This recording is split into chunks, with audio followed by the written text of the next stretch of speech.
Very excited to be joined by one of UCLA's newest freshmen, Trent Perry, who had a long route to UCLA but is now on campus. Trent, how does it feel to be at UCLA? Yeah, it feels amazing just to be able to, just be with the guys, having lifts with them, just hanging out with them. So it's been a blessing. It's been great. So let's go through your recruitment a little bit because this was a long road to UCLA. Yeah. Initial run through, I know UCLA was in contact. You picked USC after a long kind of the traditional recruitment. Yeah. Then Andy Enfield kind of surprisingly leaves for SMU. Um, what was your mindset at that point? You reopened things. What was your kind of thinking at that point? I mean, it was tough just because of everything that was going on unexpectedly. But ultimately, like with the people that I had, my parents, realistically just went into it as like trying to find the best fit for me again. Just keeping everything wide open, looking at whatever coaches are talking about, and really just went from there. Was there anything different? I know it was only a difference of a matter of months, but was there anything different in your approach the second time through recruiting versus the first time? I think it was just more of like knowing what to look for. I believe the first time around, it's like, wow, like everything's coming in. Like, you're trying to find like, oh, what's the best fit? Like, what's play style am I looking for the best and whatnot. But then ultimately, having that senior season under my belt and like really knowing like what type of player I am going forward. Then the second time around, it was like, well, now I know what I'm looking for. Like, let's look at these options and stuff like that. Were there any schools that got involved the second time around who maybe weren't as prominent the first time around? I believe like I'm not really too sure on that, but I think I know like there are schools like Virginia, Louisville, Right. Oregon, TCU, Colorado, those type of schools. Like they all like came back and like started recruiting me again as well. Besides UCLA, of Right, course. right. And I know, so, all right. So, going through kind of UCLA's relationship with you, I know Mick Cronin and staff had been recruiting you for a long time. Mhm. What was that relationship like? Was it the kind of thing where um, they had enough of a relationship with you that it was just kind of picking up the phone and saying, "Hey, I'm open now. Is this something that you guys are still interested in?" What was that kind of process like with them? I mean, when I first like reopened my recruitment, I believe they were the first people to call. Actually, I think Coach Savino was the first one to really call me and say, "Hey, like, we can't pass up this opportunity. Like, we really want you on the team and stuff like that." So I think we already had a good relationship. Me, Coach Cronin, Coach Savino, like we had a good relationship in the past before the second recruitment, opened up, and so it was just kind of easy to really talk to them about like what I want personally as a player and what they want, as a program. So it was very easy to have those kind of talks with them. When you obviously had a lot of interest nationally, a lot of schools that were coming after you. Virginia said, across the country, but committed to USC and then committed to UCLA, the hometown schools. Yeah. How much of a factor was that for you in the end, being able to, I don't know, put on for the hometown fans and be there, have your family at games, that sort of thing?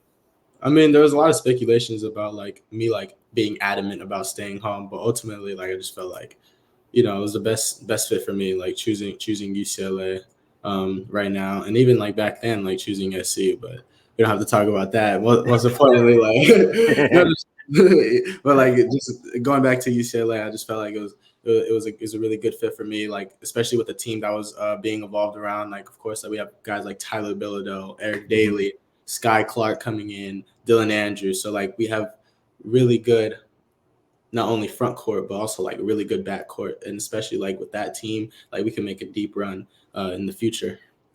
With UCLA and kind of their pitch to you, what was kind of their selling point for you, and what made you kind of convinced, all right, this is the spot for me? Well, ultimately, like we seen like not too long ago that they were the best college to produce pros, and for me, like I want to get to the NBA.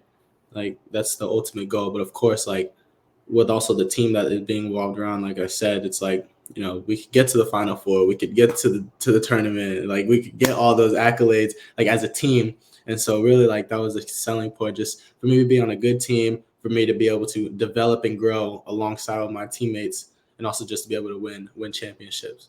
And Is there that's a little with that sort of thing? Is there a little bit of, because I know there's some guys who prioritize, I want to play 35 minutes from day one. I want to, be guaranteed a starting spot and the whole thing. Is there another element where it's like iron sharpens iron? You get to be in an environment where you're going up against really competitive play and practice all the time, and that makes you better. Like, was that kind of the idea for you, where I get to go against Dylan Andrews every day, I get to go against Sebastian Mack every day?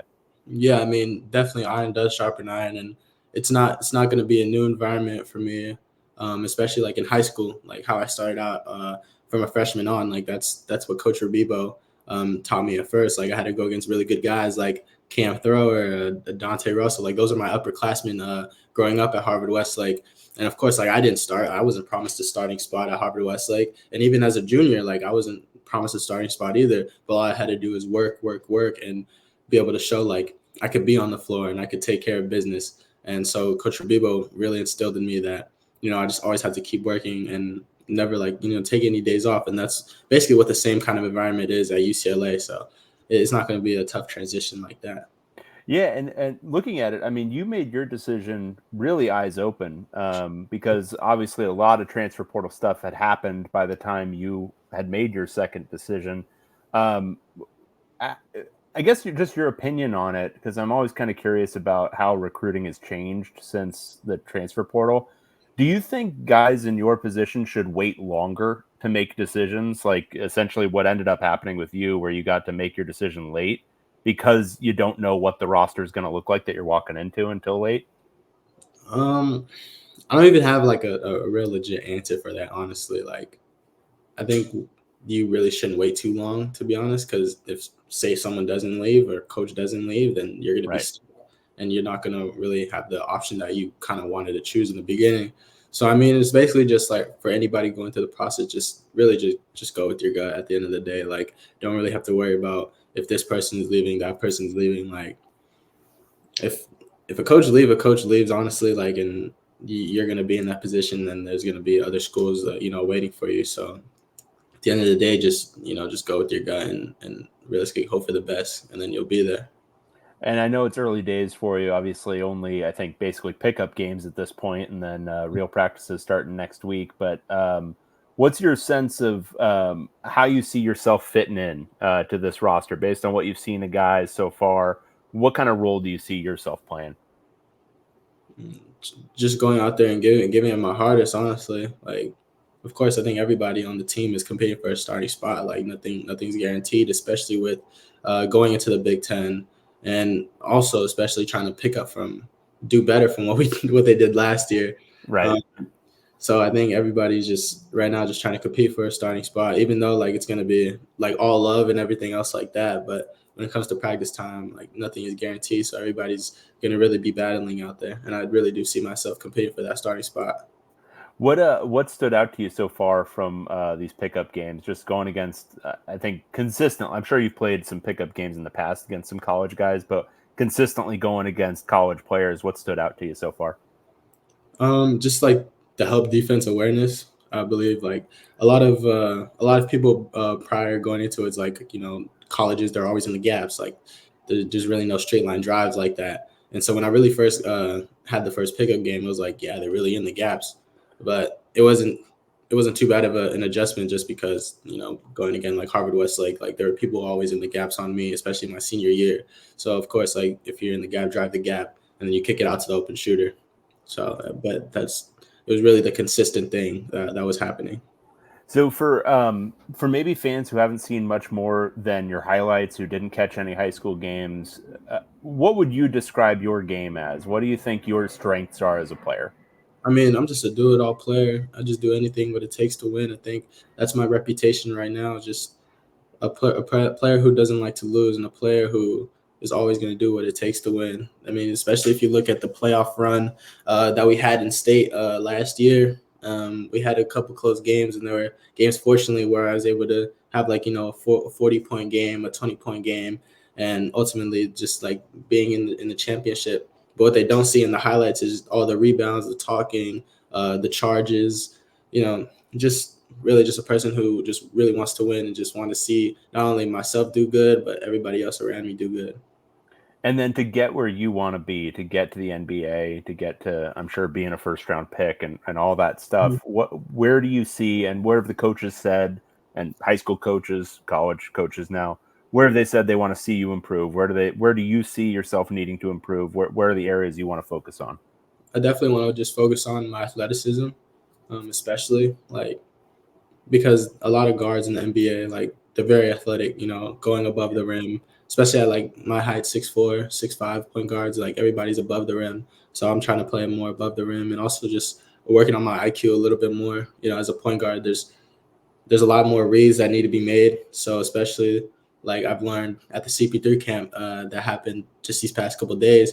Talk to CP3 a little bit just about like different reads and ball screens and whatnot, and different angles on how to set a ball screen. Like I never knew that until these couple of days, and I didn't know like a little tiny degree could really just get you like open.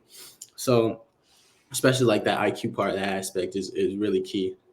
And then you mentioned athleticism, and a big part of obviously the adjustment from high school to college is that strength program. Have you already started on the off-season strength program, and how's that going? And how are you taking to that so far? Yeah, I started like a long time ago. When high school season was over, I immediately started getting in the weight room. But like playing against these guys, it was really good. I got to see where my strength is at, and of course, like everybody got to get stronger. Not me, but like everybody else. Like from point guards through centers, like everyone has to get stronger. That's not a bad thing at all. That's just how it is, especially if you want to get to the next level where the physicality is even better. So it's really good. Awesome stuff. All right, Trent, thank you so much for your time. Really appreciate it, and good luck this summer and this season. Yes, sir. Thank you, sir. Have a good one. You too.